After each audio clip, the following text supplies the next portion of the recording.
देखा के प्यार वाला सपना कि हम बताइयो दुख भेले कतना।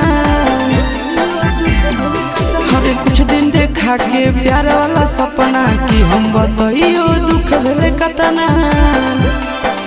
ओकरे चलती बाबू के पैकेट से पैसा वो चोर लिया रे मोरा अखिया नींदो नहीं। ओकरे चलती बाबू के पैकेट से पैसा वो चोर लिया रे मोरा अखिया नींदो नहीं। सेहो रे छौड़ी के दोसर ले ले जाई रे मोरा अखिया नींदो नहीं। सेहो रे छौड़ी के दोसर ले